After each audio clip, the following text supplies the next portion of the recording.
Está con el Samsung SM1. Buenas tardes, Ricardo. Martín, ¿cómo se encuentran?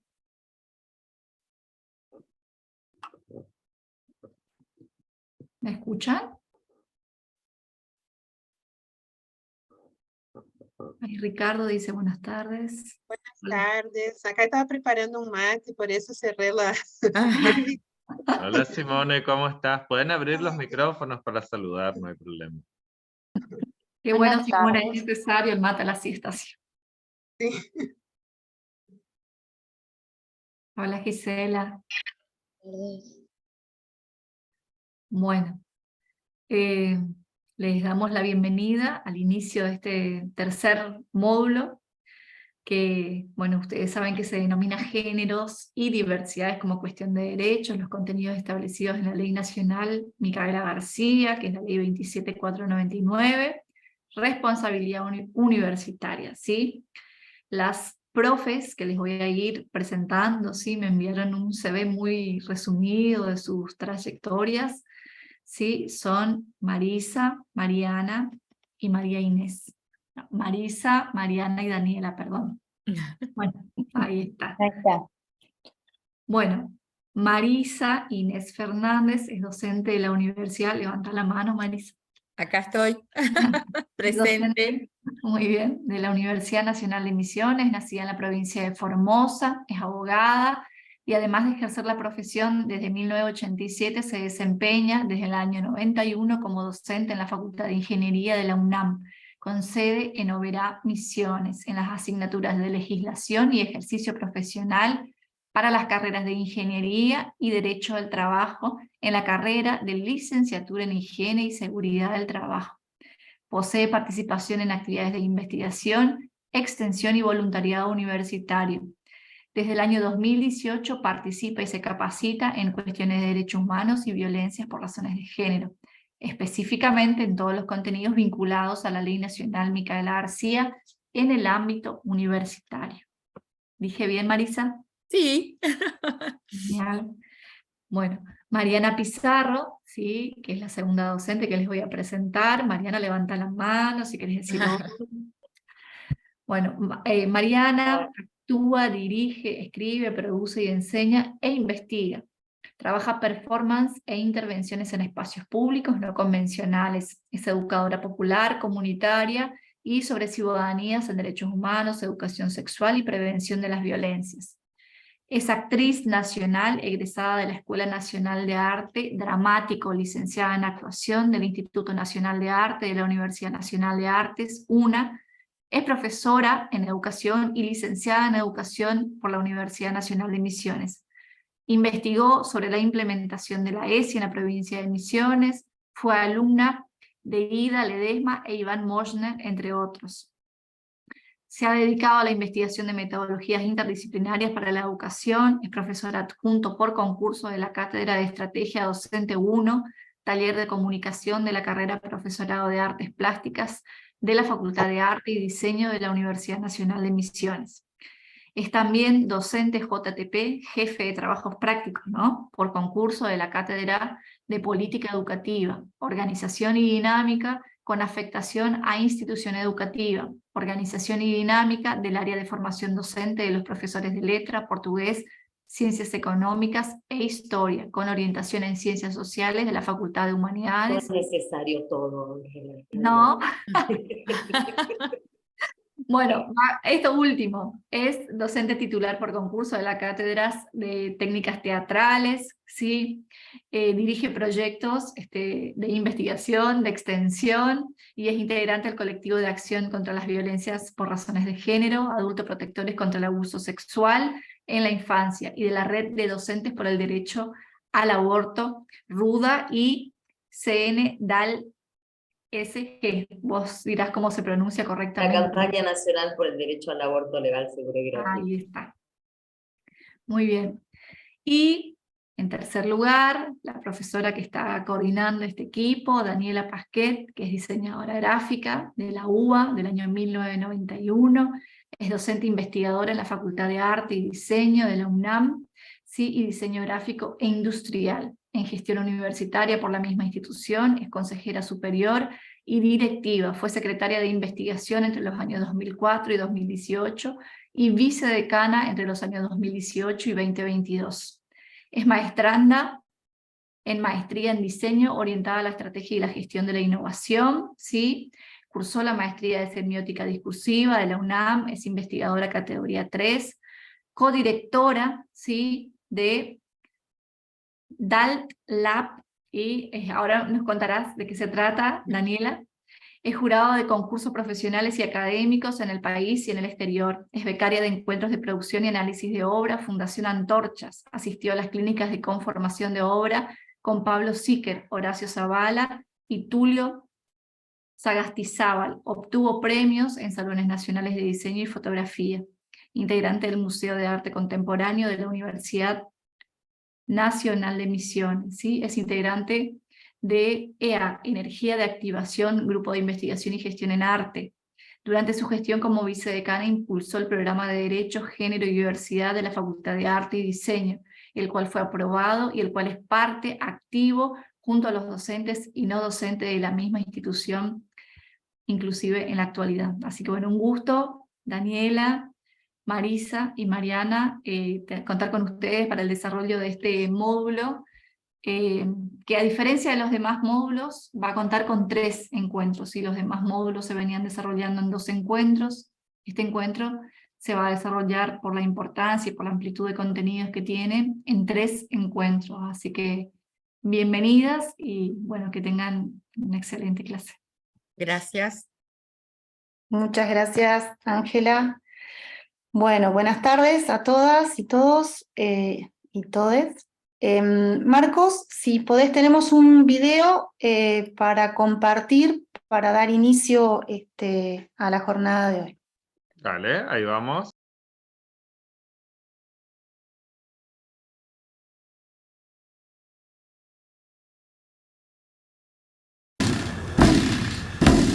Caramba, cuando un gobierno que no deja de bromar, tierra, derechos y vida, a balas quiere quitar. Arriba, arriba, bate esa huipala.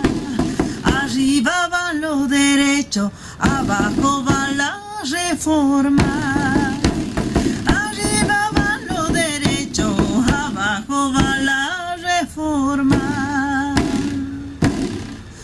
Hola, soy Mariana Carrizo, coplera de Salta, y me abrazo a la lucha de las comunidades indígenas andinas, a los docentes, a los trabajadores de Jujuy, que en este momento se enfrentan a seguir siendo avasallados y sufren de cara a un gobierno que no escucha ni ve, y repudio la terrible represión que está pasando en Jujuy. También invito a todas las comunidades artísticas a manifestarse para acompañar a este pueblo tan golpeado.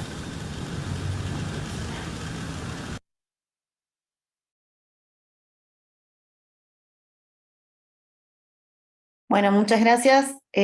No podíamos dejar de compartir al menos esta elección de una compañera en el marco de todos estos acontecimientos que se van dando en una Argentina que parece ser que siempre está demasiado centralizada. Y claramente, como decía la compañera, avasallando derechos. Bien, voy a compartir lo que va a ser nuestra presentación, una presentación muy dialogada con las profesoras. No sé si están viendo en pantalla.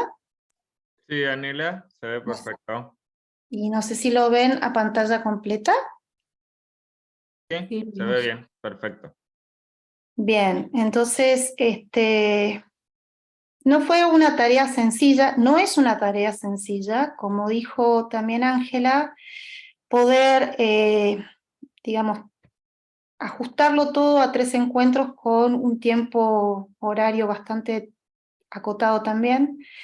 En tanto, digamos, la cantidad de información, la cantidad de experiencia y de interrelaciones que se van dando en el abordaje de un tema tan complejo como es el tema de derechos, y el tema de derechos en particular relacionada con muchos ejercicios de violencia, ¿no? Bien, me retiro y le otorgo la palabra a la profesora Marisa Fernández. Bueno,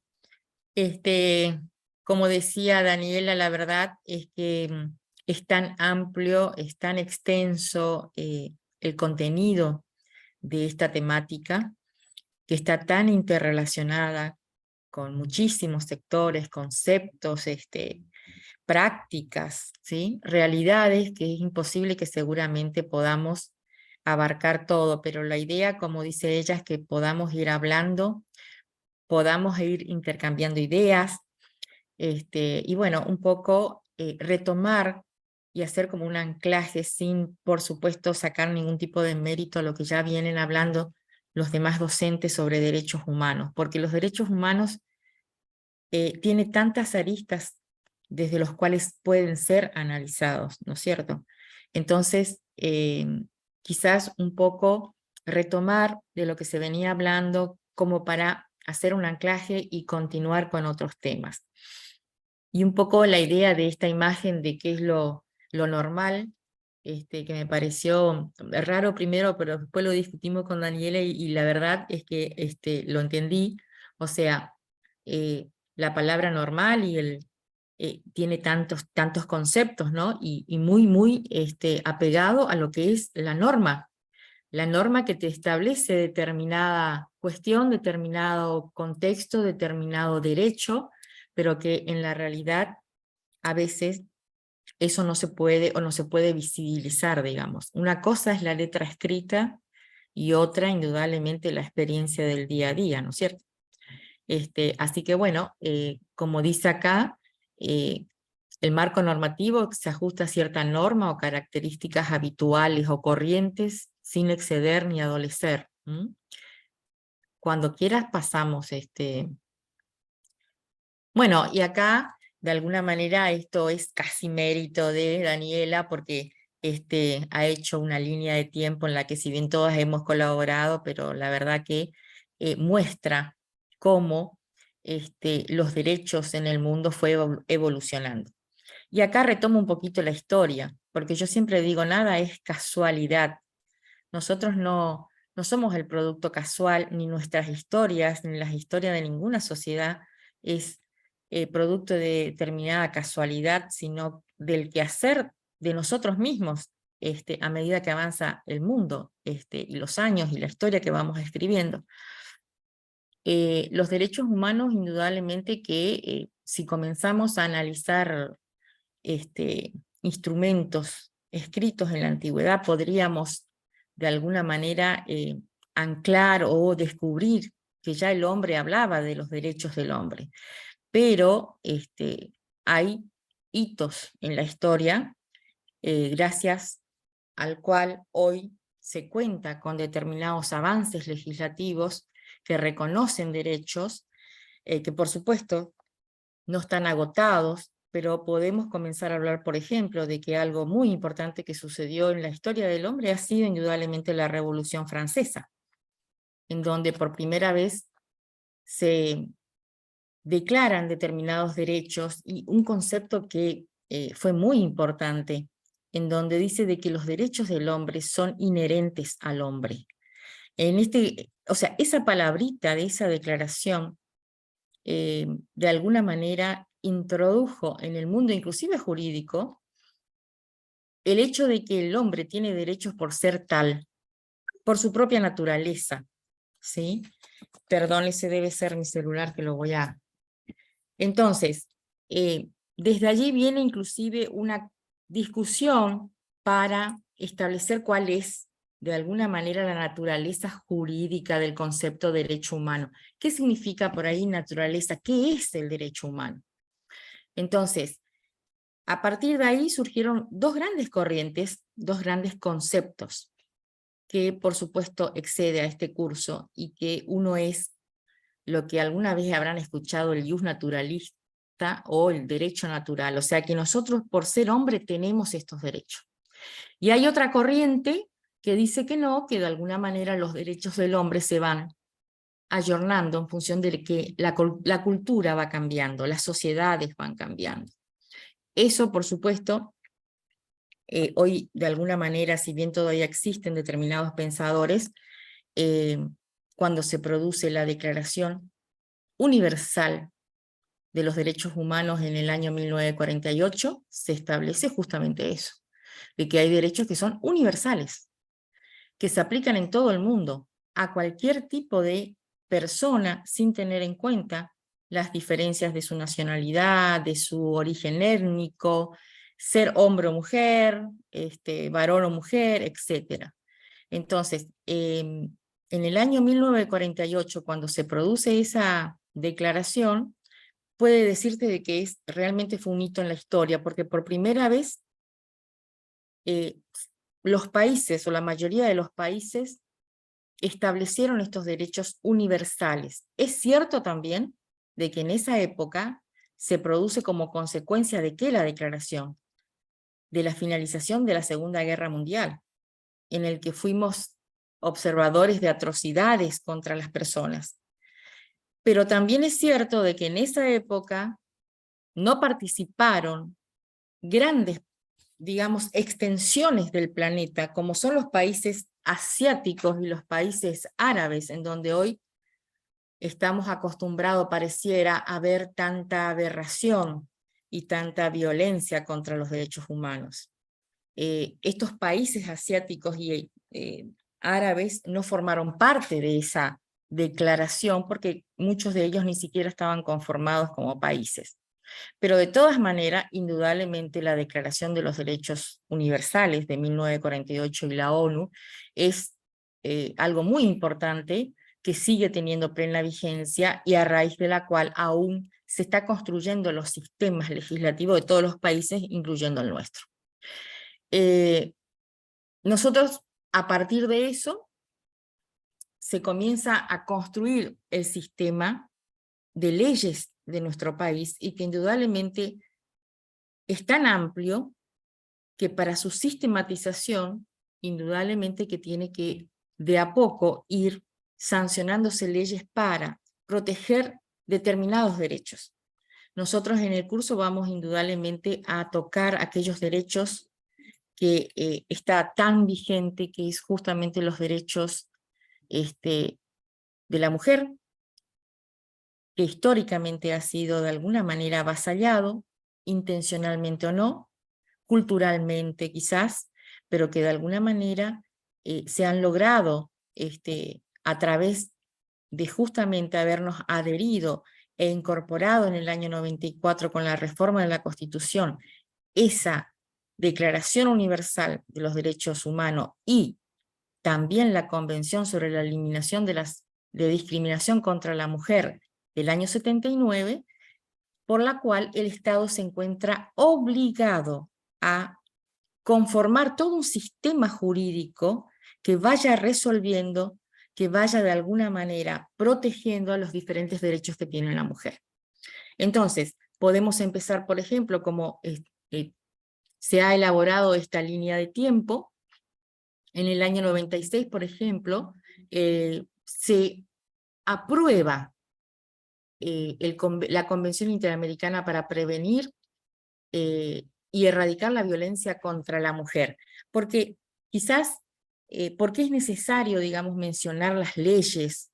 Porque muchas de estas leyes en realidad es la aprobación de convenciones internacionales.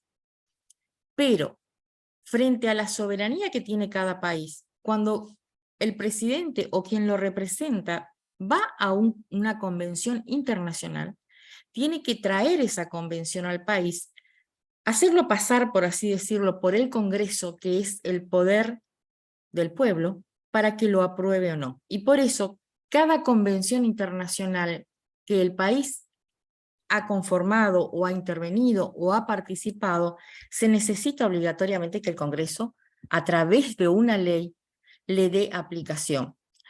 No así, por ejemplo, cuando se reformó en el año 94, en donde se aprovechó para que en el artículo 75, inciso 22, se incorporaran una gran cantidad de convenios internacionales y le dieran jerarquía constitucional, o sea, ley máxima del país. Y entre ellos, por supuesto, la más importante, la Convención de la Eliminación y Erradicación de toda discriminación contra la mujer. Y a partir de allí tenemos una gran cantidad de logros a través de leyes.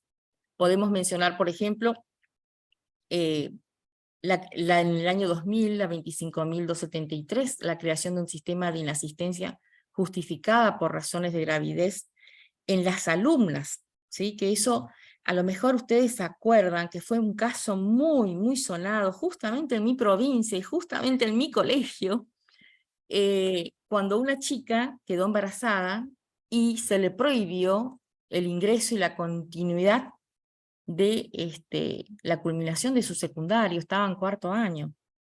De esto hará más o menos unos aproximadamente 15 años, más o menos. Fue un caso nacional en el cual los padres interponen una acción de amparo porque la institución no les permitió a la hija continuar con el secundario hasta tanto no resolvieran, digamos, ese tema. Por supuesto, la justicia falló a favor y tuvieron que recibirla. Esta ley viene como consecuencia de esta problemática a resolver esta cuestión. Y las alumnas embarazadas tienen faltas justificadas por el término de 30 días, y que si existe algún tipo de justificación médica se puede prorrogar los días que sean necesarios para proteger su salud o la del bebé, ¿sí? Después, por ejemplo, tenemos la ley de cupo sindical, ¿sí? En el que se prohíbe, en el que de alguna manera se establece de que en toda negociación sindical, ustedes saben de que los convenios colectivos justamente son esos, contratos colectivos.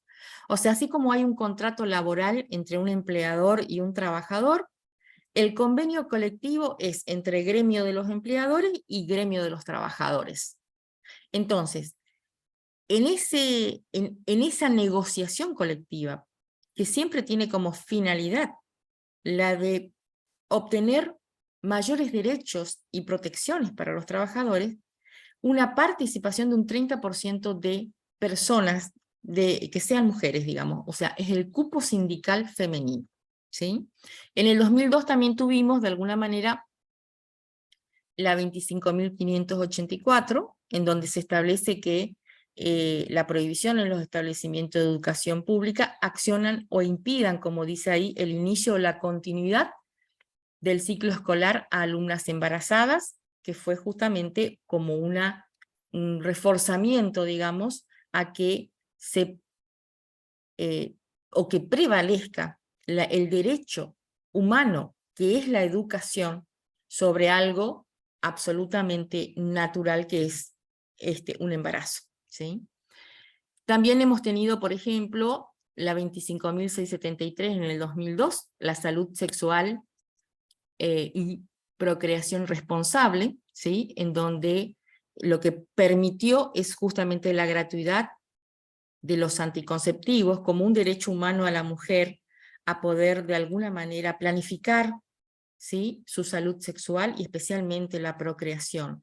Poder elegir cuándo tener hijos, poder elegir el tiempo en que de alguna manera, porque científicamente está establecido que necesitamos de un tiempo para recuperar el estado de salud de nuestro cuerpo después de un embarazo, ¿sí?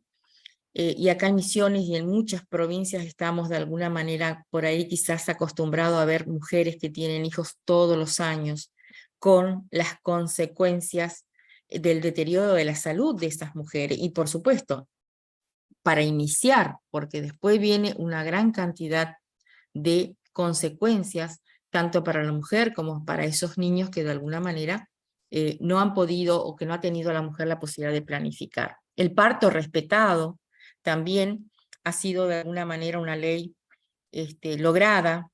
No sé si es que hace unas 2 semanas hubo como una documental que salió en la TV pública, justamente, con esta problemática, ¿no?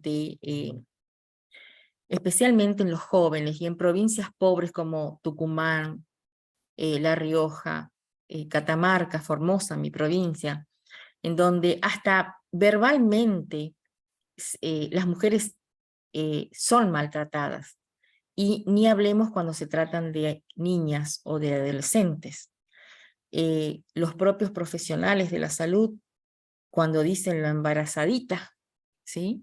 Como diciendo de alguna manera despectiva, como que tiene una connotación muy fuerte, digamos, ese vocabulario, digamos, respecto a esto. La anticoncepción quirúrgica, la educación sexual integral, que de eso Mariana sabe mucho más que yo, indudablemente, y le va a tocar a ella, ¿sí? Después tenemos, por ejemplo, la posibilidad de contraer matrimonio del mismo sexo, que eso era algo impensado anteriormente, y que si vamos, nosotros desde el derecho, cuando hablamos de 10 años, de 20 años, de 30 años atrás, 40 años atrás, no es nada. Para nosotros es poquísimo, porque imagínense que tenemos un Código Civil que nos está rigiendo desde el año 1871, que si bien tuvo grandes modificaciones en el 2015, prácticamente la estructura jurídica es la misma. O sea, estamos teniendo leyes de 100 años atrás que nos están rigiendo, ¿sí? Y entonces, decir, por ejemplo, que la mujer en el año 47 logró la posibilidad de votar, que a partir de la ley en la cual la 13.000, no estoy recordando bien el nombre, el número, si vos vas para arriba, no, más abajo, acá por ejemplo, la 13.010, la del voto femenino, ¿sí? Por ejemplo, la 17.711, donde se reforma, el código en el que se otorgó la posibilidad de que la mujer pudiera administrar sus bienes. Tenía que pedir permiso, teniendo dinero, a lo mejor llegando al matrimonio con una gran herencia, no podía disponer de su dinero, pidiendo siempre al cónyuge la autorización para hacer algún gasto. Eso hoy en día quizás daría risa, ¿sí? Pero eso fue solamente hace apenas 40 años. Hace apenas 40 años. A partir del año 85, por ejemplo, en el que se produce la posibilidad de la patria potestad compartida y la posibilidad, bueno, con esa ley también se estableció la posibilidad del divorcio vincular, por ejemplo, y sacarse el apellido del marido. Antes era una falta gravísima. Era González de, era Fernández de. Nosotros teníamos la obligación de llevar el apellido del hombre. Bueno, fue un gran logro la posibilidad. Éramos como una cosa, propiedad de, primero éramos propiedad de nuestra familia padre, y después, para significar esa propiedad, teníamos que obligatoriamente llevar la palabra de y el apellido del marido. ¿Sí? Hoy en día, a partir de eso, fue un gran logro en el año 85, la posibilidad no solamente de el divorcio, sino que también el derecho que tiene la mujer de llevar o no, porque hubo personas o mujeres que eligieron seguir llevando, pero por lo menos teníamos la posibilidad de hacerlo. Bueno, Daniela, vos decime si seguimos con las diapositivas, porque para lo que es legislación tenemos muchísima. Tenemos la ley de educación superior, tenemos la ley de educación general, ¿sí? Tenemos una gran cantidad de normas que relaciona inclusive la obligación de la universidad como institución. Sí, tenemos perdón Marisa, tenemos este pequeño corte bueno, que es en relación a todo lo que venís trabajando y comentando, de cómo se va contextualizando la conformación de leyes y las demandas también en el marco de demandas sociales, digamos, en esa construcción de un tejido social que pide mayores cuidados, ¿no? Y Ujú. en ese sentido tenemos esta placa y tenemos también la que sigue para seguir trabajando con tema de legislación, que está relacionada con, digamos, es todo un trabajo, es todo un proceso de formación, como venís diciendo, pero las muertes siguen, ¿no? Y los femicidios se siguen estableciendo y se siguen dando. Entonces, es acercar simplemente y compartir con quienes están en este curso a estas mujeres que por razones inexplicables fueron asesinadas. Ujú. Exactamente, y la verdad es que hay tantos manifiestos, hay tantas normas en la que de alguna manera se propone la implementación de políticas, de programas, en la que de alguna manera se abocan a justamente la no violencia y especialmente contra las mujeres, y el tema de los femicidios no hay manera de pararlos. Hoy estamos teniendo otra vez otro caso, una chica de 25 años embarazada. En Buenos Aires, hoy están todos los medios, ha sido asesinada nuevamente por su pareja. O sea, no hay manera, vienen aumentando terriblemente los índices de femicidios, porque son femicidios, y a pesar de que se van obteniendo logros legales, la práctica indudablemente nos está diciendo de que necesitamos hacer mucho más, y creo que el hecho de que estemos acá, el hecho de que todos los que están acá estemos interesados en la concientización de la no violencia en ningún tipo de sus modos, digamos, ¿sí? Porque nosotros podemos hablar de una violencia psicológica, de una violencia física, de una violencia sexual, de una violencia de alguna manera económica. Yo que soy abogada estoy acostumbrada a ver todos estos tipos de violencia. Por ejemplo, la mujer sufre esa violencia, indudablemente que sí. No te voy a dejar, no te voy a pagar la cuota alimentaria porque vos no me dejás ver a los chicos, o porque vos te fuiste, o porque vos tenías que estar acá, porque vos decidiste irte. O sea, la violencia contra la mujer es algo normal, es algo corriente. La violencia física que llega hasta la muerte y llega al femicidio, la violencia sexual, por ejemplo, que hay. Nuestra provincia tiene miles de casos, ¿sí? Miles de casos. Bien. Bien, como venía diciendo, ¿no? Venían diciendo Daniela y Marisa, todas estas conquistas de derechos se dieron en el orden, digamos, histórico de los reclamos que sí se pudieron, digamos, formular en cada época y en los contextos que estaban. Esto plantea, este es un pequeño registro de clase de Dora Barranco, donde ella plantea como las distintas olas del feminismo fueron traccionando las luchas por distintas formas de garantizar derechos, ¿no? Y el lugar que nos ha tocado en, en la historia.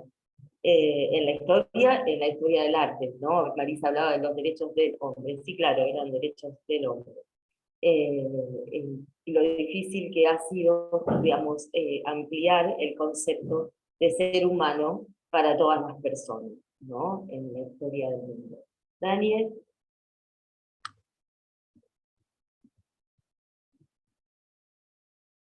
Sí, estoy peleando con la tecnología y tratando de sacar el micrófono. Sí, hay como también, como decía Marisa, hay un sinfín de procesos de lucha para construcciones de derechos.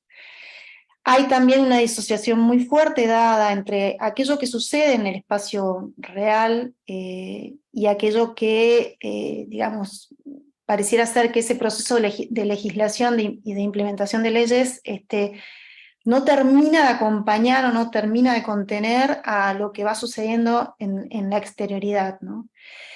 Y en ese sentido también, con lo que nosotros vamos encontrándonos durante casi toda la historia la historia de la humanidad, es por ejemplo con que, por ejemplo, en términos de arte, el arte fue durante muchísimos años, cientos de años, el gran constructor del imaginario social o del imaginario cultural, ¿no? Y una de las características que tenía o que tiene y que tuvo, sobre todo en voz de Virginia Woolf en su momento, es que, por ejemplo, las mujeres hemos sido representadas, retratadas, fotografiadas, hemos sido musas, ¿no? Como dicen ellos, de las obras generadas por ellos. O sea, nosotras y el mundo fuimos representados por los hombres durante centenios, ¿no? Durante muchísimo tiempo. Esta obra, por ejemplo, es una obra maravillosa de un artista francés, de Gustave Courbet, que la presentó y la hizo en el año 1866 y se hizo pública recién, y se presentó públicamente recién en el año 1995, cuando pasó a ser propiedad del Museo d'Orsay en París. Es una obra de dimensiones pequeñas y que convive en la sala, digamos, El origen del mundo, con otra obra también bellísima y también muy pequeña y muy frágil, si se quiere, que es Írida o Iris, la mensajera de los dioses, de Auguste Rodin.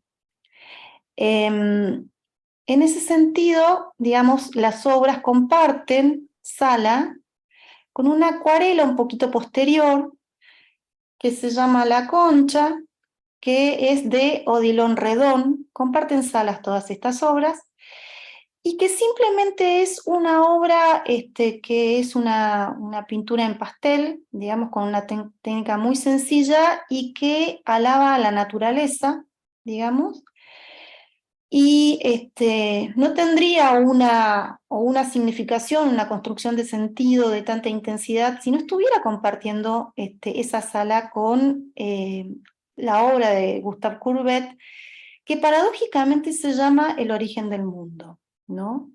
Y que fue una obra que fue altamente censurada. Uno de sus dueños, durante un periodo muy largo, fue Jacques Lacan. Lacan, digamos, tiene la obra y la mantuvo oculta, inclusive en sus espacios privados, o sea, en su casa. Jamás la expuso, ¿no? Vaya paradoja, digo, el maestro del psicoanálisis, bueno, eran las instancias coyunturales que siempre se fueron dando en aquello que uno jamás entendió por qué razón estas lecturas de la humanidad o estas lecturas del cuerpo humano desde este lugar siempre generaron tanta controversia, ¿no? En el caso, por ejemplo, de la obra de Auguste Rodin, es una obra que le encarga al gobierno francés, le encarga al Estado para hacerle un homenaje a, digamos, el más grande entre los grandes, que fue Víctor Hugo. Y entonces él crea, digamos, este proceso de obra para coronar el monumento en el sector que se conoce como la Puerta del Infierno.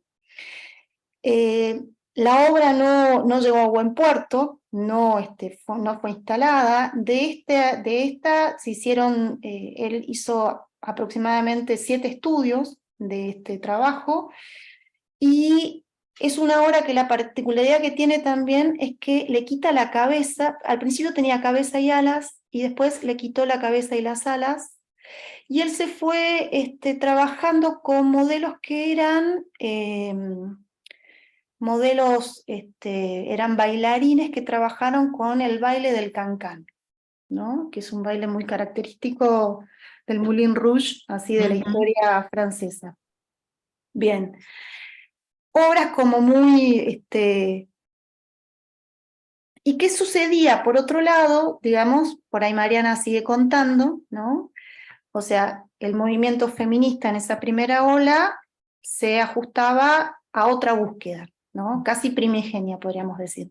Ahora, Daniela, perdóname que te Sí. interrumpa, pero es increíble cómo, bueno, estas obras de arte realmente fueron prácticamente escondidas porque eran algo vergonzoso, era algo que no se podía mostrar, y sin embargo, creo que desde siempre la humanidad se ha maravillado de las obras hasta de la Capilla Sixtina, el Miguel Ángel, en donde los cuerpos del hombre eh, aparecían totalmente según lo que la naturaleza dice de que es un hombre, digamos, o sea, y nadie se escandaliza, es más, se quieren sacar fotos y... Sí, pero porque ahí, en ese sentido, el arte, digamos, es muy astuto. Claro. O Courbet presenta este desarrollo, que aparte lo hace en su periodo más figurativo, ¿no? Y más realista, en realidad más realista. Aquellas imágenes de desnudos eran imágenes más sacrosantas o mitológicas. En el caso, por ejemplo, de todo el desarrollo que hace Miguel Ángel con el David o en esto, Sí. entran dentro del marco de la mitología griega. Por lo tanto, digamos, eran seres inexistentes, ¿no? Claro.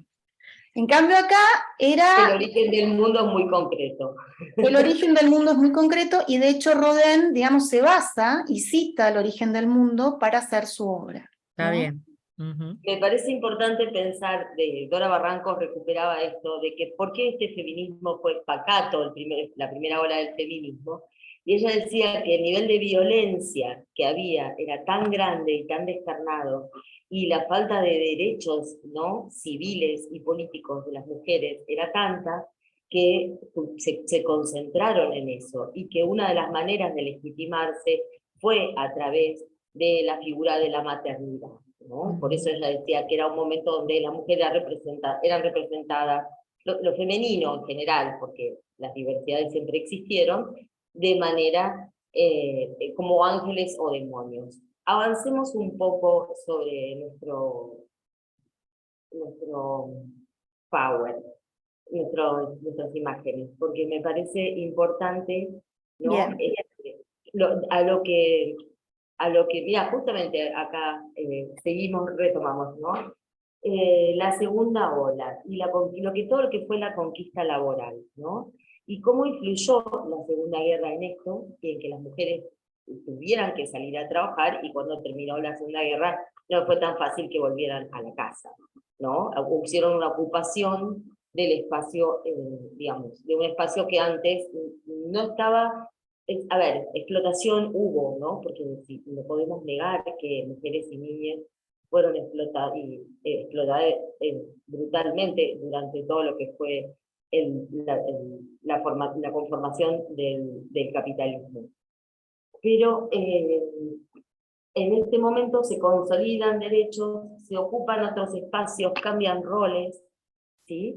Y fue difícil que hubiera vueltas atrás en algunos aspectos, porque las mujeres ya habían demostrado que podían hacerlo, y que no había trabajos que no pudieron hacer, ¿no?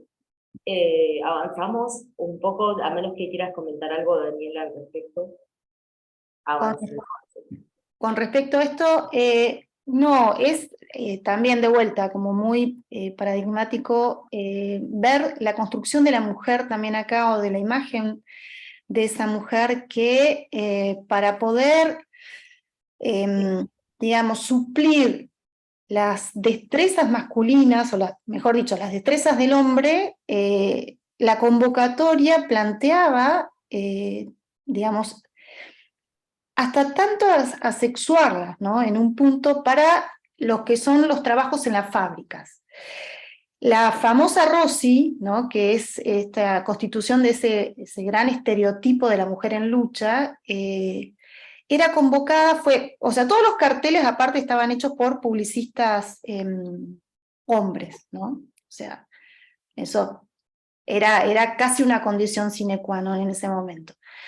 Y la de Rossi fue, digamos, la gran imagen de Estados Unidos, pero era para las convocatorias internas, ¿no? Entonces, ¿cómo hacían las grandes fábricas, como, no me estoy acordando ahora el nombre de esta empresa que empieza con W, para lograr no caerse, no derrumbarse económicamente, porque en realidad ese era el gran fin, con la mano de obra de los hombres que no estaban. Entonces había que trabajarla como esto, ¿no? Como con una imagen absolutamente estereotipada en términos pareciera ser que masculinos, pero en realidad son híbridos en un punto. Sobre todo con la lectura de aquel tiempo. Y por otro lado, también, digamos, sí tenía como una imagen mucho más femenina, esto pasaba en Australia, por ejemplo, digamos, la convocatoria sí se daba, pero para trabajos más de segundonas, ¿no? O sea, de oficinistas, de enfermeras, o sea, de secretarias.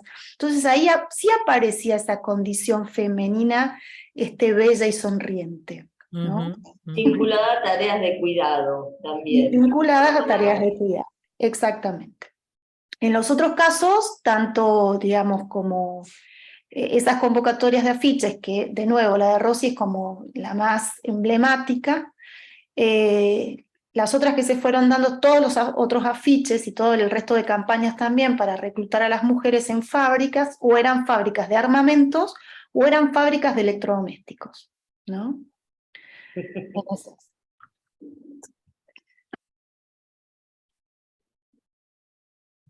Bueno, ahí plantea Dora, hay muchas formas de historizar y periodizar, digamos, la historia cuando la pensamos, pero siguiendo los apuntes de Dora, ella plantea, bueno, en la tercera ola surgen planteos centrales como lo personal es político y no todas las lesbianas son mujeres, ¿no? Y, digamos, la vinculación de los movimientos, ¿no? de la diversidad, de las luchas de las diversidades sexogenéricas, se van vinculando y tejiendo junto con nuestras propias historias.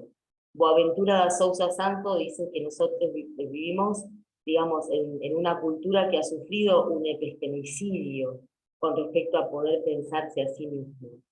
Y hablando de la cultura de la cancelación y de Boaventura, que algo que vamos a retomar más adelante,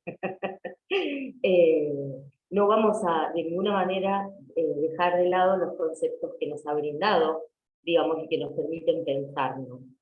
Y entonces la idea de recuperar el cuerpo propio, el cuerpo para sí, el deseo y la sexualidad, no se olviden que en este momento también fue muy fuerte la denuncia de la misma cantidad de víctimas, de bajas que tuvieron los soldados en la guerra de Vietnam, tuvieron en Estados Unidos de mujeres asesinadas por sus parejas o en contextos de violencia doméstica.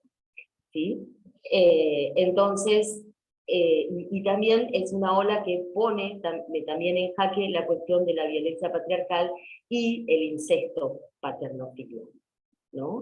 Entonces, ahí sí es posible ya pensar, en función de los cambios que han habido, el recuperar para sí el deseo, el cuerpo, ¿no? Los derechos sexuales y reproductivos que se empiezan a plantear en esta ola, y digamos, el cuestionamiento también de la biología, ¿no? De la biología que no es destino, de la biología que no es dimórfica, o sea, el dimorfismo no existe, ¿no? En las especies sexuadas, lo que existe son espectros, tanto en lo sexual como en lo genérico, y eso vamos a ir analizándolo desde el punto de vista de los avances científicos, ¿sí? Porque también cuando hablamos de raza, bueno, en realidad la ciencia ya demostró que no existen razas, alguna sola raza humana.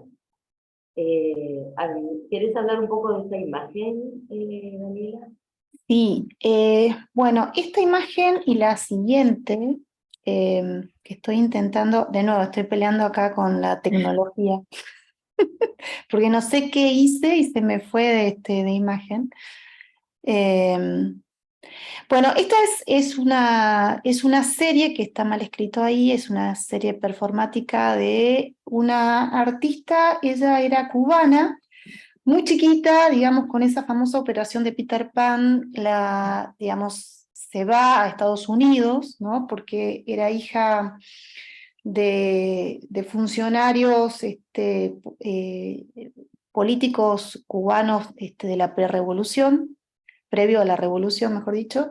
Ana Mendieta. Ana Mendieta es una artista, bueno, maravillosa, que fue ubicada dentro de lo que se conoce como el arte feminista, o la ubicaron dentro de lo que se conoció como el arte feminista, y también ella trabaja muchísimo con su cuerpo, hace muchísimas instalaciones con su cuerpo, es muy prolífica en su producción, tanto de instalaciones en distintos espacios de la naturaleza, trae a la relación cuerpo-naturaleza muy fuertemente. Y hay como un detalle también de por qué traerla, no solamente por este impacto que produce en un determinado momento, sino porque ella murió muy joven, a los 36 años, cuando su marido la empujó por la ventana del edificio del departamento donde vivían juntos. Él fue, digamos, fue procesado y fue después, ¿cómo se dice? Lo dejaron libre, ¿no? Quedó. No sé si no sé si lo liberaron en ese sentido de la pena, pero sí fue absuelto. Eso, fue absuelto. Digamos, si ella cae, cae desde un balcón. Y entonces estoy queriendo pasar a la próxima y estoy peleando. Voy a dejar de compartir pantalla un ratito. Ah, no, acá está, reanudo. Ahí está, ahora sí encontré el botón que tenía que funcionar. Entonces tiene, como decía, también una serie de filmaciones, de locaciones, a ella la van a encontrar, Ana Mendieta, tiene una serie de artículos también, que voy a pasar un link ahora en un ratito. Estaba buscando ese link y ahí fue donde hice macana. Sobre muchísimos ensayos relacionados a esta posición de la mujer y la posición de la mujer en tanto, digamos, como violencia simbólica, violencia corporal, etc.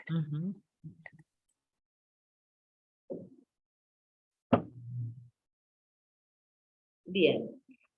Y ya planteando en la cuarta ola, ¿sí?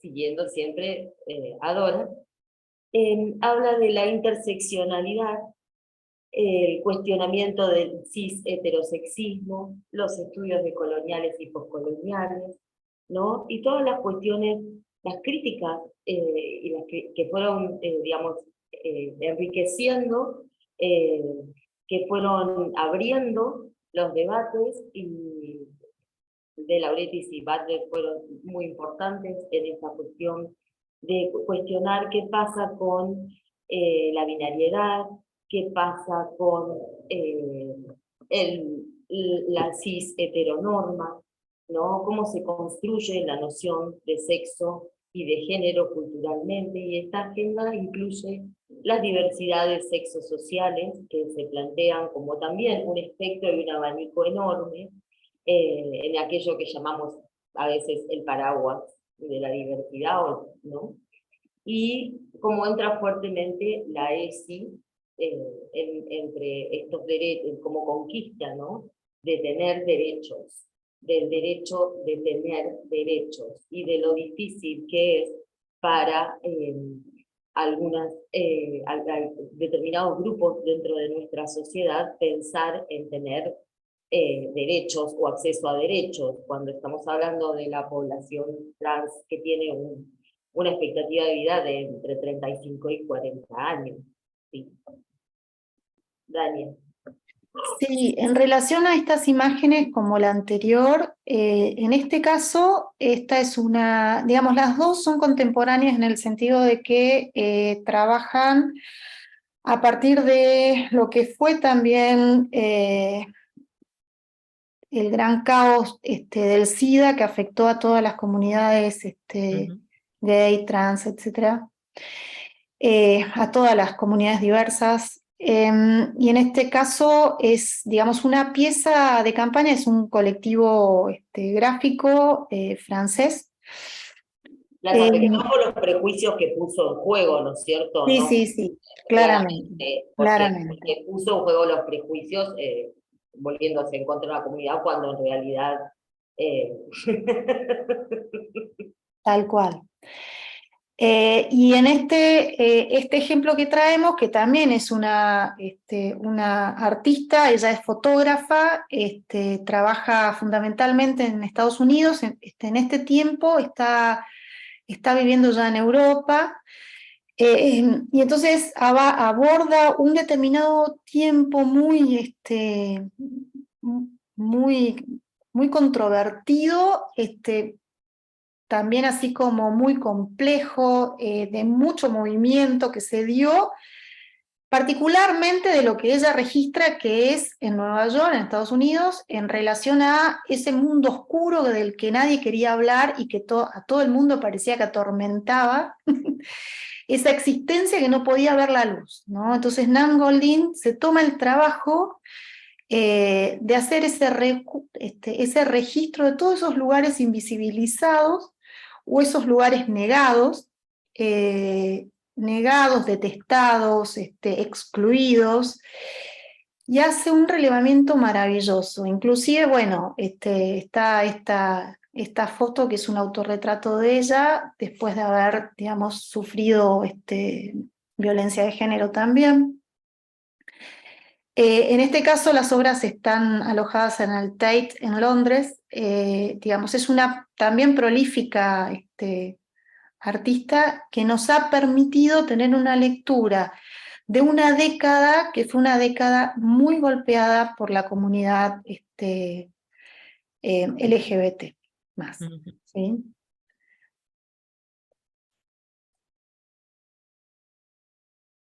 Bien, y aquí entramos de lleno a una cuestión fundamental, ¿no? Que la educación es un derecho y que uno de los derechos fundamentales es que tenemos derecho de conocer nuestros derechos, aunque no preguntemos por ello. Esto es un principio de transparencia activa de la información que va a regir a todas las normativas internacionales de derechos humanos, ¿sí? Y desde lo básico que planteaba Hannah Arendt, del derecho a tener derechos.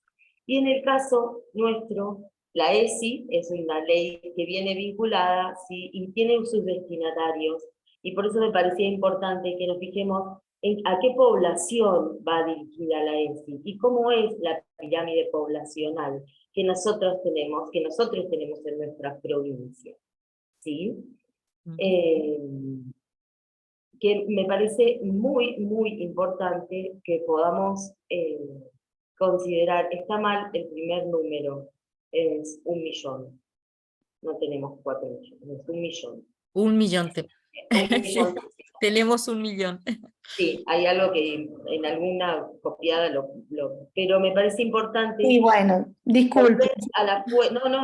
Bien ahí que están atentas. Lo que pasa es que queremos repoblar Misiones a toda costa. Queremos repoblar Misiones a toda costa, claro. Pero nos parece importante que cuando vamos a discutir estos temas, que cuando vamos a pensar, digamos, desde la universidad nuestras formaciones profesionales y los perfiles que necesitamos para tener profesionales que puedan garantizar, ¿sí?, el ejercicio de la ciudadanía y la garantía de los derechos humanos, tenemos que ver cuál es nuestra pirámide poblacional, a quiénes van dirigidas estas políticas que muchas veces son tan controversiales o atacadas, ¿no? Y nosotros tenemos una pirámide poblacional muy joven, que es muy ancha en la base, sobre todo en la etapa de la adolescencia, ¿no? De los 10 a los 19 años. es muy, muy amplia. Y tenemos una población que tiene, el 18% de nuestra población tiene acceso a las cloacas, por ejemplo. Para que pensemos, cuando hablamos de las necesidades básicas insatisfechas, y que muchas veces no consideramos todas las variables que hay que tener en cuenta, ¿sí? A la hora de pensar y construir la categoría de a quiénes va dirigido nuestro trabajo como profesionales, ¿no? Los perfiles de profesionales que formamos, ¿para quiénes? Para esta comunidad, para esta gente que está en estas condiciones, que vive, digamos. Y perdón, Mariana, y que tanto en la diapositiva anterior como en esta te demuestra que hay mayor cantidad de mujeres, pero que a la hora de evaluar, por ejemplo, en este caso, la población más analfabeta es de las mujeres. O sea, es cierto, creo que se repite a nivel nacional la mayor cantidad de mujeres, pero indudablemente tenemos menores posibilidades de acceso a la educación que la minoría que son los varones. Sí, es verdad, y a otras cosas también. Avancemos, Daniela, por favor, en las imágenes. Entonces, la ESI incorpora esta responsabilidad del sistema educativo de respetar y proteger y cumplir con los derechos humanos. Y viene en concordancia con la Ley de Educación Nacional, que también es del año 2006, ¿sí? Y garantiza esto pensando en la educación sexual integral, ¿no? Los aspectos biológicos, psicológicos, sociales, afectivos y éticos. Avancemos, por favor. ¿Sí? Y esto se contrasta en la realidad que nosotros tenemos cuando vemos qué dicen las estadísticas con respecto, por ejemplo, a la edad de ingreso a las situaciones de vulneración absoluta de derechos, ¿no? Se estima, hay una nota muy importante del año 2011, donde ya el Ministerio de Salud, el Programa de Salud Sexual y Procreación Responsable de la provincia, informaba que había bajado la edad de inicio de las relaciones sexuales a 11 años, y se estima que la edad de ingreso al porno en las redes son 8 años. Entonces, es muy importante que pensemos cuál es este marco normativo, ¿sí? Cuando tenemos una ley, avanza una más. Cuando tenemos una ley, por ejemplo, en este caso, el artículo 92, ¿se acuerdan la famosa discusión si había que enseñar o no lo de Santiago Maldonado? Sí, había que enseñarlo. Lo obliga el artículo 92 de la Ley Nacional de Educación. Y es fundamental que conozcamos este artículo, así como el artículo 11 y el 75. Y no voy a profundizarlo, ustedes los tienen para leer, pero, digamos, explican todo el marco legal vigente que hay que tener en cuenta a la hora de pensar qué es la educación y cómo se forma en nuestro país. El marco normativo de la ESI, ¿sí?, está acompañado por un montón de leyes que avanzan en la conquista de derechos y que van obligando, a través de estas resoluciones del Consejo Federal de Educación del 2017, del 2018, a actualizar cuáles son los núcleos de aprendizaje prioritario que hay que enseñar en todo el país. En 2018 ya se introduce el aborto como contenido de la ESI. En el 2017 hubo que introducir el Plan EMIA, ¿sí?, porque no se podía, de alguna manera no se podían bajar las estadísticas de los embarazos forzados de niñas y adolescentes. Nuestro país, avancemos, pero nuestro país en ese sentido tuvo una legislación muy importante con respecto al aborto, porque desde 1921, en el artículo 86, se consideraba el derecho al aborto bajo causales, ¿no?, de salud, de violación o de riesgo para la vida o la salud de la persona. Cuando nosotros vemos cómo se va produciendo el discurso pedagógico, estas convenciones internacionales se traducen al marco regulativo general en el contexto internacional y van sufriendo recontextualizaciones a nivel, digamos, provincial, jurisdiccional, en el caso de salud, y a partir de ahí se van desprendiendo no solo las leyes, sino sus decretos reglamentarios, las resoluciones, los protocolos y las guías de orientaciones. toda esta información está disponible y todos los docentes de todas las universidades nacionales del país, en todas las carreras, tienen acceso a toda esta información que está, tanto, y avancemos, en las plataformas del Ministerio de Salud, igual que las estadísticas que están en la DEIS, de la Dirección de Estadísticas del Ministerio de Salud. Esta es la contextualización provincial que tenemos nosotros de nuestra ley de ESI, ¿sí? Como ven, son leyes que tienen muy pocos artículos y que son claves a la hora de pensar. Todo esto se lo hemos puesto para que se puedan orientar a la hora de ver cuál es el marco normativo, ¿no? Que va a regir, porque este marco normativo lo tienen que conocer las personas que trabajan digamos, como profesionales. Avancemos un poco más para que ustedes vean que nosotros avanzamos con las cuestiones legales, pero sin embargo, culturalmente hay un montón de representaciones que todavía siguen rigiendo, digamos, la lógica cotidiana de nuestras instituciones, ¿sí? Y cuando digo a las instituciones me refiero a todas las instituciones sociales, las de socialización primaria, como son las familias, pero también las instituciones educativas y las instituciones del Estado que tienen que garantizar derechos. No estamos tan lejos de los ángeles y demonios que planteaba Dora en la primera hora, ¿sí? Sí, por supuesto, van a poder ver todos estos slides y están ya en una presentación en el aula virtual a disposición, así que no se desesperen. Vamos a hacer un pasaje general porque queremos entrar a la parte compartida de debate, ¿sí? Gisela ya desarrolló la cuestión de las desigualdades de las mujeres en la política en la introducción de este curso, así que vamos a retomar desde ahí y pensar, digamos, y avancemos en las imágenes, cómo estas desigualdades, ¿sí? Unen lo personal y lo político, porque se traducen en que las tareas de reproducción, ¿sí? Y de cuidado siguen estando totalmente divididas según el género, si bien todas las sociedades tienen una división sexual del trabajo, podríamos decir, o genérica,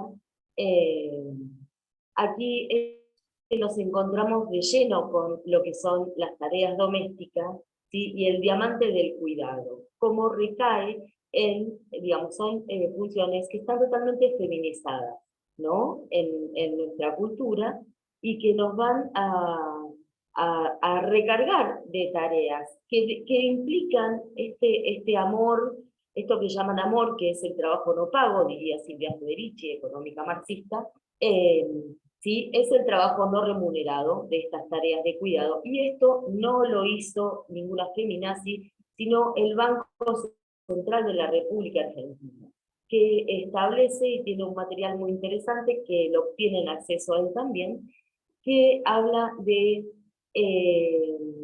las desigualdades y la brecha de género, algo que también van a poder profundizar, avancemos Daniela, en el texto de Economía Feminista de Mercedes Alejandro. Pero sí podemos hacer, si pueden ver esta imagen que me parece tan importante, son características en los procesos de socialización a partir de estas categorías culturales de sexo y de género que van a determinar lo que se espera, ¿sí? En esta performatividad. Y en esta performatividad es donde tenemos que leer también cómo se instaura, ¿sí? Cómo se establece esta violencia que parece muchas veces absolutamente invisible en su mayoría, y que solamente empezamos a tener conciencia o poder identificar cuando se vuelve abiertamente visible. Sin embargo, la base de esta imagen que ustedes están viendo es la que sostiene la posibilidad de las violencias. Y cuando hablamos de las violencias, hablamos con respecto a mandatos y estereotipos de género, ¿sí? Que van a marcar la manera en que se nos presenta el mundo posible en el que, de lo que podemos soñar, aspirar, ser y de cómo podemos o debemos existir. O sea que tenemos unas socializaciones muy violentas desde este punto de vista y donde es muy difícil a veces apartarse, ¿sí?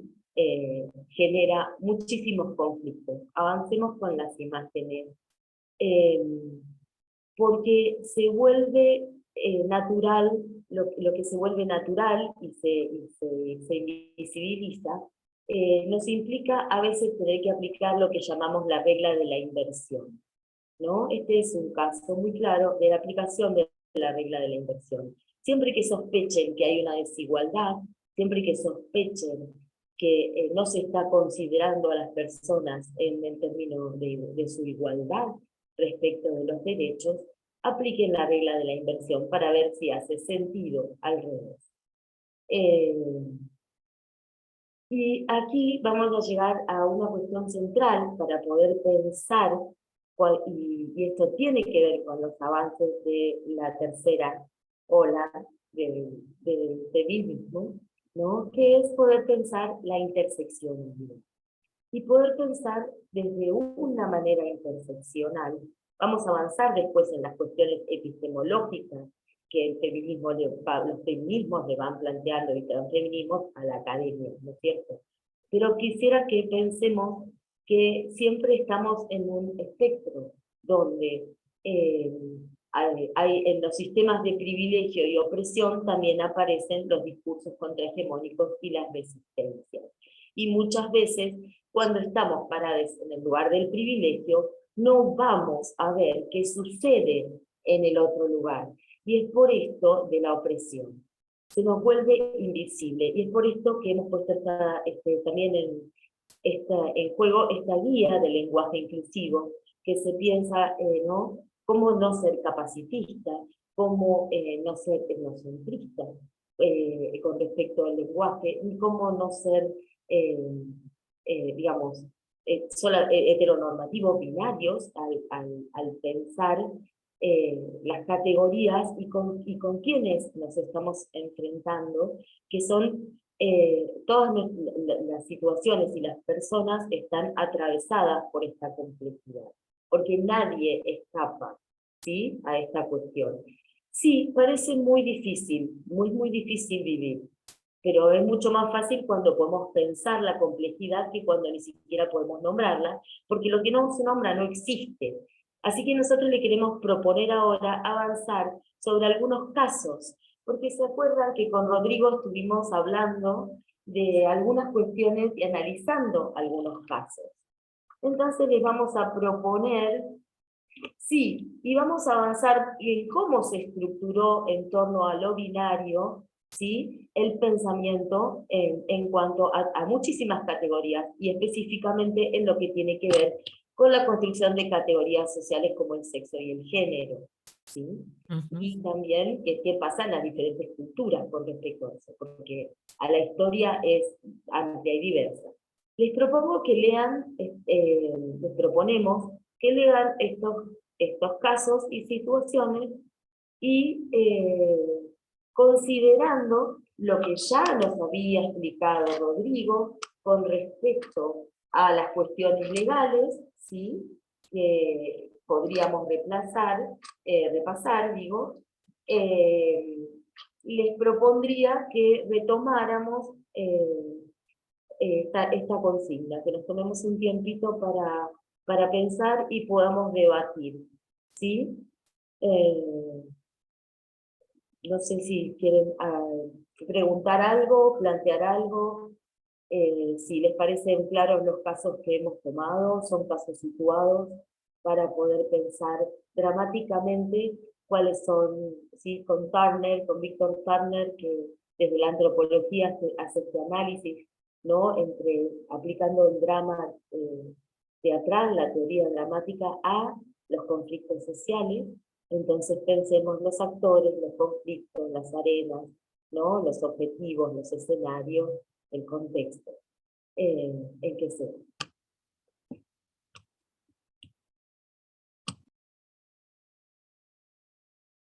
Sí, no sé si hay preguntas en referencia a todo lo que fuimos proponiendo en el recorrido previo a esta pequeña tarea para llevarla adelante entre todos.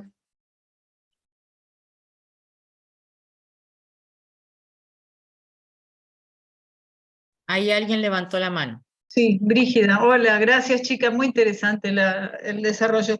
Estábamos acá comentando con Laura recién una de las cuestiones relacionadas al cuidado, a estos valores porcentuales que nos compartieron, que las mujeres se dedican más a las tareas de cuidado hogareñas, etcétera, pero en el ámbito institucional también hacemos el mismo rol, es decir, si ustedes prestan atención, todo lo que es organización, logística, etcétera, siempre recae en manos de las mujeres, para cualquier iniciativa que requiera un poco de eso, ¿no?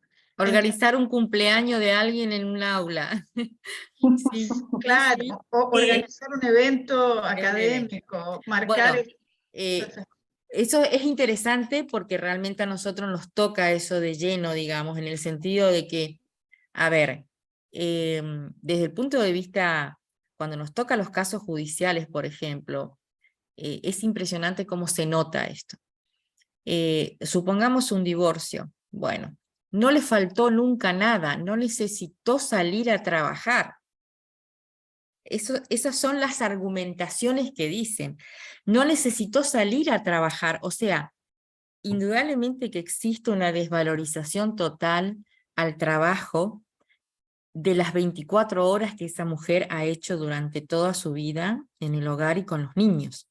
Por eso nos pareció que dentro de todo es bastante progresivo el hecho de que cuando se modifica el Código Civil en el 2015, se estableció lo que se llama la reparación compensatoria.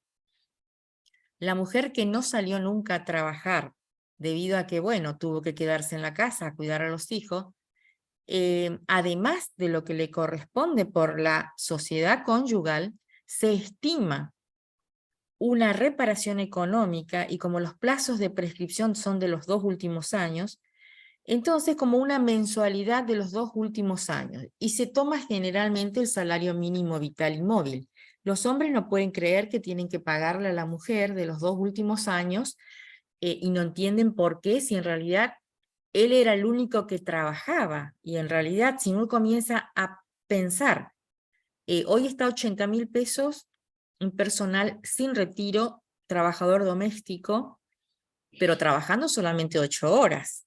La madre trabaja las 24 horas. Entonces, ¿cuánto cuesta pagar una empleada doméstica si no estuviese la madre, ¿no? ¿Cuánto cuesta para que los chicos hagan la tarea, para que los chicos vayan a la escuela, un transporte escolar, porque el padre tiene que salir a trabajar? ¿Cuánto tiene que pagar? Me voy a poner en profesora, discúlpenme. Sí, perdón. Esto lo vamos a poder desarrollar mucho mejor con el texto de economía feminista que le agregamos, ¿sí? Que está sumado a la bibliografía, porque ahí vamos a ver esto de el piso pegajoso, el techo de cristal, etcétera, etcétera, y la feminización de las profesiones. ¿Sí? Pero es toda una disciplina. Claro. Pero nos gustaría que avancemos sobre el análisis de estos casos, ¿sí? Porque después tenemos que ver nosotros, y vamos a avanzar en ese segundo encuentro, sobre cuáles son las herramientas institucionales que tenemos, cómo funciona nuestro protocolo, etcétera, ¿sí? Y cómo vamos a resolver estos casos, digamos. Entonces necesitamos pensar un poco más, porque ustedes pidieron en la última clase que trabajáramos sobre casos situados, ¿sí? Está bien. Que pudiéramos pensar todas estas leyes, cómo se piensan en la situación concreta, cotidiana, ¿sí? Si les parece, si no, seguimos por donde ustedes quieran. No, me parece bien que lo trabajen, Mariana. Sí, sí.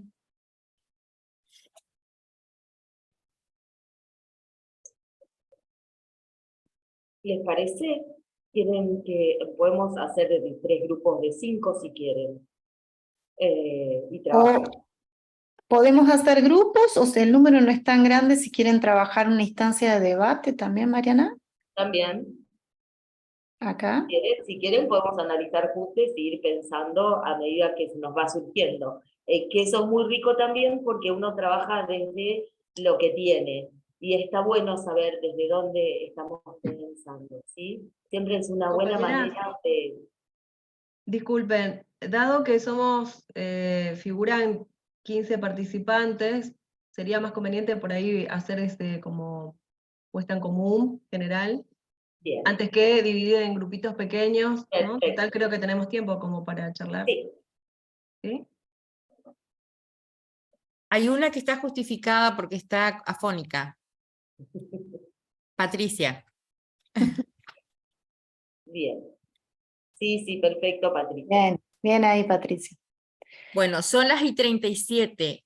Máximo, porque menos 10, menos 5 tenemos que desalojar. Hay que desalojar el espacio. Sí, el espacio virtual. ¿Cuánto? ¿A qué hora, perdón? A las menos 10, porque hay otro curso. Menos 10. No, 10 menos 5, pero nos gustaría que... Pero perdón, ¿a las 5 menos 5? Sí. Ah, ahora, tenemos 10 Ya. minutos. 10 minutos para hablar.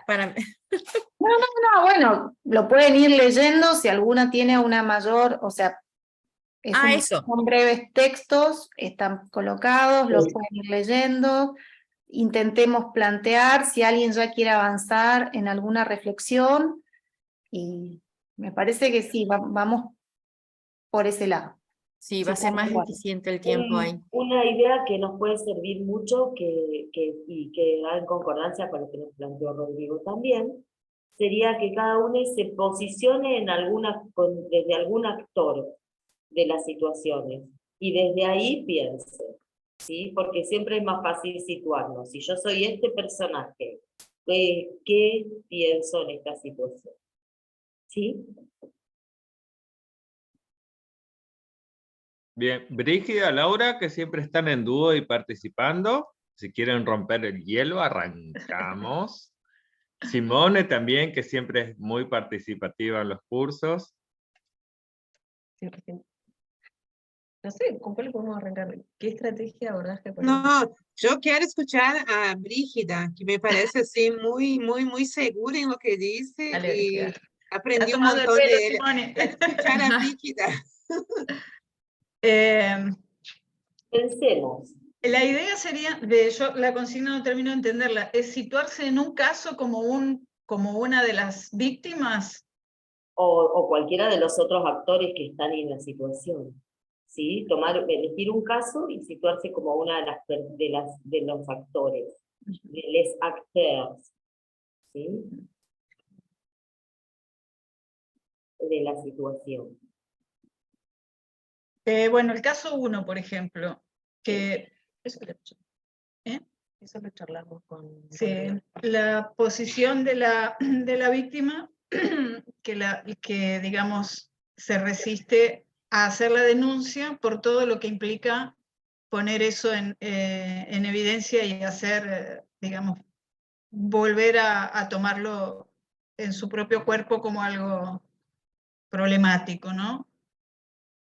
Es un derecho, pero también la forma de la denuncia tiene un componente acusatorio muy evidente y son temas tan delicados que a veces todo lo que viene de la mano de eso genera mucho temor, que es la exposición pública de la violencia. Yo Aparte, trabajo en un ámbito denunciar es un derecho, no una obligación, sobre todo cuando hablamos de delitos contra la propia integridad. Claro, pero muchas Entonces, veces no está dimensionado el derecho y no está bien comprendida también, no está bien comprendido el papel de la denuncia en todo el sistema de garantías de derechos. Porque el derecho tiene un poco esa mala reputación en nuestra sociedad. Uno dice, a los amigos todo, a los enemigos la ley. Entonces, eso está como un poco dentro del sentido común que uno maneja. Es decir, pero más allá de la judicialización, desde la institución en la institución educativa, ¿qué derecho se ve afectado aquí? la integridad, la moral, la igualdad. Sí, Sí, ¿qué más? Si en el caso 1, digamos, justamente por las consecuencias y el daño a la salud mental de la víctima, afectó también su capacidad, su rendimiento académico, la posibilidad de cursar materias, y etcétera. Seguro. Primero hay Sí, que sí. garantizar la continuidad, o sea, el derecho al acceso a la educación. Me parece que también establecer o tomar decisiones administrativas a nivel de los departamentos para que esta estudiante no tenga que compartir el mismo espacio áulico con su victimario. Me parece que... Bueno, perdón, incluir al victimario en un sistema de atención también, porque a veces el pensar en esta lógica de víctima y victimario nos pone en la situación de entender que el victimario también tiene derechos, y uno de los derechos es a recuperarse de esos malos procedimientos. Entonces, ¿cómo podemos en una política de garantía de derechos incluir también a esta gente y, digamos, salirnos del modelo punitivista para poder fortalecer un plano de crecimiento y de evolución, pienso yo, en el sentido más evolucionista que puedan imaginar, es decir, Ajá. de mejorar, ¿no es cierto? Está bien, entonces tenemos una cuestión respecto de cuáles son las clases de respuesta que puede dar una institución, ¿no? ¿Cuáles son las clases de respuesta que no sean punitivismo, por ejemplo? ¿Sí? Pero si le obligo a la víctima a denunciar, le estoy obligando, primero que le estoy obligando a exponerse a algo a lo que no está No preparada, quiere. y no es, o sea, eso es un derecho, no una obligación. Y segundo, ¿sí? Que también denunciar solamente te va a llevar a un lugar punitivista. Y esa víctima está diciendo, yo lo que quiero es que esto no me vuelva a pasar y no vuelva a pasar. Entonces, nos está pidiendo algo concreto. Entonces, esta cuestión de la escucha, ¿sí? De la escucha es fundamental para poder pensar, ¿sí? Porque es muy fácil pensar estrategias cuando en realidad no somos nosotros las víctimas que vamos a tener que, digamos, afrontar eso. Por lo tanto, tiene que haber una escucha institucional de en qué situación se está y qué puede, y qué conflictos de intereses hay con respecto a los derechos. ¿Tiene derecho a seguir estudiando alguien que cometió un delito? Digamos, nuestro código que va a decir que hasta que no se demuestre lo que cometió ese delito, tiene derecho a seguir estudiando, ¿verdad? Ahora, ¿qué posibilidades de pensar la institución tenemos para que no se afecte el derecho de las víctimas y no sean siempre las víctimas las que se tienen que ir y la respuesta no sea siempre punitivista? ¿Sí? O sea, ¿qué dimensiones tendríamos que pensar en una intervención entonces? Yo pienso que siempre tendría que haber una dimensión pedagógica de la intervención, ¿verdad? Porque estamos en una institución educativa. Entonces, siempre va a haber una dimensión que va a ser pedagógica. Y ese pedagógico tiene que incluir ¿a quién? ¿A la víctima, al victimario o a la comunidad toda? A la comunidad. La comunidad en la que se dan esas prácticas, ¿sí? Ah, Y ahí surgen otras cuestiones referidas, por ejemplo, a la estructura que se necesita para todo esto.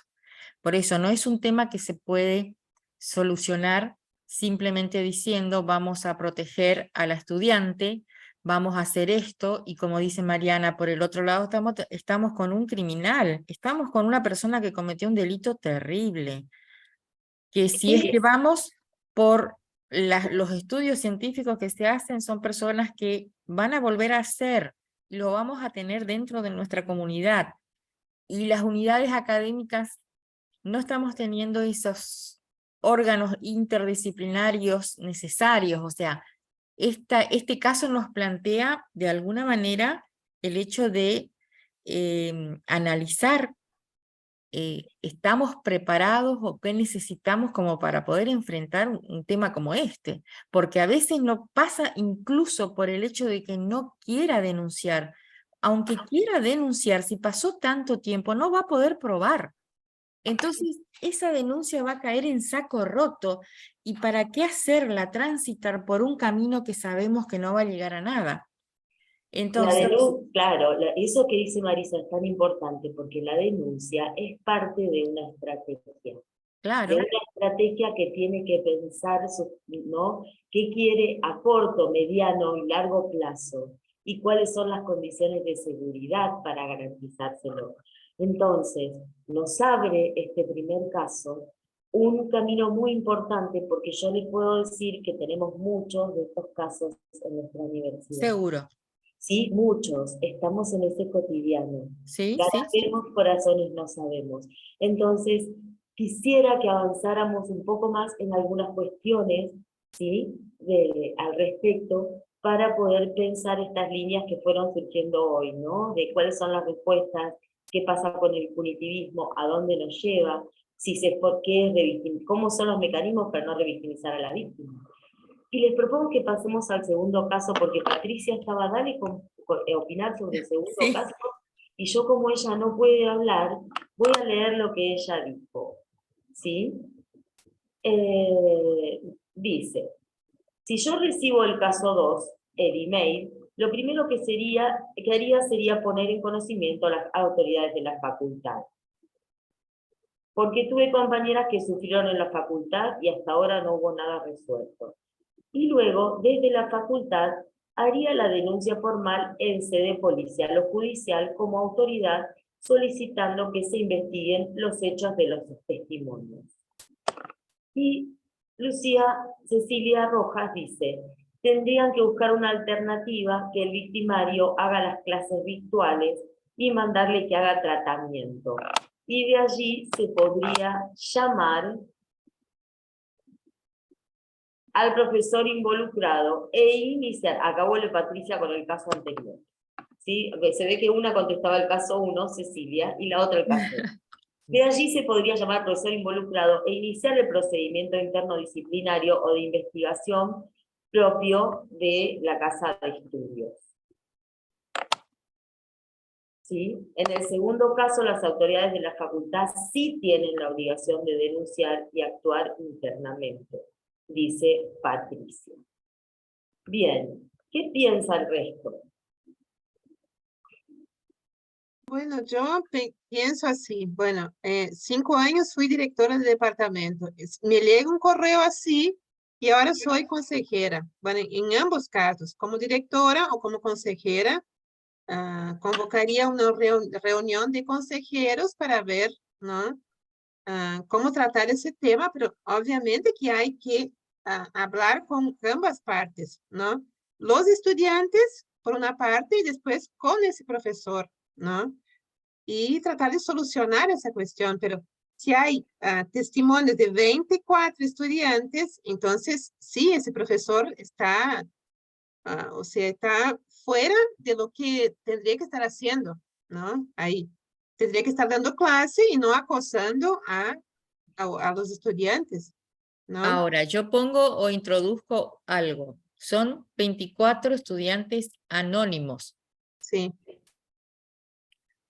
No. ¿Cómo Entonces, probamos? bueno, está bien. 24 estudiantes anónimos. ¿Qué yo haría? Reuniría al consejo, a los consejeros estudiantes y les preguntaría a ellos si le hicieron, ¿no? De parte de los estudiantes que están cursando algún tipo de denuncia.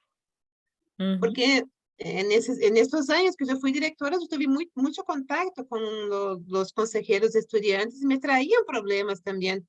Entonces, yo no sé, claro, cada departamento es un mundo, ¿no? Ahí en portugués tenemos muy buena relación con los consejeros, o sea, con los adscriptos y todo. Pienso así, hablaría con los consejeros de estudiantes primero para ver que me digan, bueno, fueron anónimos en ese testimonio, pero ¿Ustedes saben quiénes son o no? ¿No? ¿Quién es el profesor? ¿Qué pasó? Hablaría con ellos, ¿no? Lo que sí hay que tener claro que frente a esta situación la institución no puede quedar afuera. Sí, Hay que dar obviamente, respuesta. Estamos hablando de obviamente, acoso sexual. obviamente. Entonces, la institución tiene que, Levanta la mano. más allá de Obviamente. que en la práctica, y yo lo digo por experiencia en mi facultad, no han sido anónimos. Se han presentado notas firmadas y quedaron en saco roto. Voy a leer lo que dice Gisela, dice, tomar medidas preventivas con ese profesor. Ujú. Y Patricia dice, no importa, porque la denuncia la hace la autoridad con nombre y apellido, y se inicia la etapa de instrucción formal por acoso o abuso sexual, dependiendo lo que manifiesta. Bien, entonces, aquí, digamos, esta denuncia, supongamos que la institución la hace, ¿sí? No sabemos si prosperaría esta denuncia en caso de que se haga, ¿sí? No, si- porque los delitos son hechos y hay que poner nombres, o sea, a quién se le hizo el acoso. No hay manera de que yo vaya y diga, se acosó sexualmente a los alumnos. Imposible, o sea, me van a pedir a quién, porque no podemos condenar a alguien que hizo algo. Las acciones en el Código Penal dice, el que matare, el que robare, el que violare, el que, o sea, es una acción contra alguien y tiene que estar identificado. Ese es el tema. Entonces, Precisamente, sí, claro, yo pensaba hace un rato cuando la escuchaba a Simón, que el mayor, el nodo problemático en este caso es justamente la condición del anonimato, porque uno puede reunirnos con los estudiantes, el consejo departamental, etcétera, pero me parece que una primera cuestión que hay que requerir a los denunciantes, ¿no? Es que puedan quizás presentar alguna evidencia, ¿no? De alguna conversación, y ahí, bueno, obviamente se pone de vuelta, se cancela, digamos, el anonimato, porque la evidencia tiene que mostrar una interacción, ¿no? En este caso, Claro. una interacción Sí. concreta. Ahora, Y que esa interacción tenga el contenido, ¿no? Que implica un acoso, etc. Entonces, me parece bien, que hacer una denuncia en base a testimonios anónimos, sin evidencia, implica justamente implica de que justamente que se trabe el curso de esa denuncia porque, no sé, pienso Perdón, voy bien. a hacer una pequeña pausa porque nos están avisando que el tiempo Quiero hacer una aclaración está muy nomás lindo y el debate, cerramos. pero Quiero hacer una aclaración nomás y nos Perdón, cerramos. eh, Acá, en este caso, me parece muy importante escuchar a las víctimas. Las víctimas no están pidiendo que se judicialice, porque ellas pueden ir y hacer la denuncia. Están pidiendo que el profesor cese con esa actitud. Están pidiendo tener un aula segura. Entonces, ¿por qué la única respuesta que le damos es la judicialización? ¿Tienen Claro. o no tienen derecho a un aula segura? Y a partir de ahí, entonces, ¿qué es una intervención? Institucional, pedagógica, desde la perspectiva de derechos y con ciudadanía. ¿Sí? Entonces, eso nos va a abrir otra puerta, porque ellas no quieren esa instancia, ya están diciendo que no la quieren. Y acá no importa, digamos, quiénes son les afectadas, porque si un profesor hace eso en un curso, les afectadas son todos los estudiantes. Porque también quienes no se les ofrece favores sexuales están sabiendo que eso está existiendo. Digamos, para aprobar. ¿Sí? ¿Se entiende? Ahora, Es una sí, violencia contra todos, es una sí. violencia que debe cesar y que debe abordarse, digamos, y ahí tenemos que ponernos creativos con respecto a cómo vamos a abordar estas situaciones, no para judicializar a las víctimas, no para exponerles a revictimizaciones donde vayan a contar al consejero estudiantil, después a la reunión de departamento, después a la reunión de consejo directivo, después al agente de legales del rectorado, ¿sí? Lo mismo, para nada, porque después le van a decir, la justicia tiene que expedirse, y la justicia puede tardar 5 años si se hiciera la denuncia, y la persona quiere ir a cursar hoy. Entonces, si lo único que podemos responder como universidad, desde todas las formaciones disciplinarias que tenemos, y en esto pienso, las teorías del juego de las matemáticas son importantes, así que no se piensen en ingeniería que no tienen algo que aportar a este tema. ¿Sí? Todos tenemos conocimientos fundamentales para aportar. Así que, bueno. Mariana. Hasta aquí. Perdón, pasa que el Zoom a las en punto nos va a cortar la reunión para iniciar la siguiente. Quizás les propongo, ahora que estamos a 2 minutos, si quieren seguir el debate en el aula, podemos generar un foro, un espacio de intercambio, digamos, que por ahí estaría bueno. ¿Les parece abrimos un foro y vamos poniendo todo lo que fuimos charlando? Así las personas que nos siguen asincrónico se pueden sumar. ¿El foro por escrito o el foro en un grupito también online? No, yo lo que le propongo es un foro dentro del aula, y ahí lo pueden hacer por escrito, por video, por audio. Ajá. Es Y bueno, y sigamos con el video en el foro. Dale. ¿Eso cómo es? Si no a lo que voy, si no seguimos por Zoom, porque Zoom nos va a cortar ahora a las 5 porque está programada la siguiente charla, pero sí podemos armar un forito dentro del aula. Si me dan, ni bien inicia el otro, yo entro al aula y armo el foro debate, y podemos seguir por ahí, si quieren por un Meet, si quieren... Nos conectaríamos de nuevo en un ratito y el link aparecería en la plataforma. En el Exacto. Y recuerden que tenemos 2 encuentros más, así que pueden hacer todas sus demandas, pedidos, ofertas, que son bienvenidos. Sí, ok. Nos vemos en el foro. Como quieran. Yo porque se nos cortan en 1 minuto y no los quiero dejar en banda. Por eso. Dale. Dale. Vale, gracias. Seguimos por el aula entonces. Dale, gracias Marcos. Seguimos por ahí. Ok. Sí, ¿Qué ya hacemos?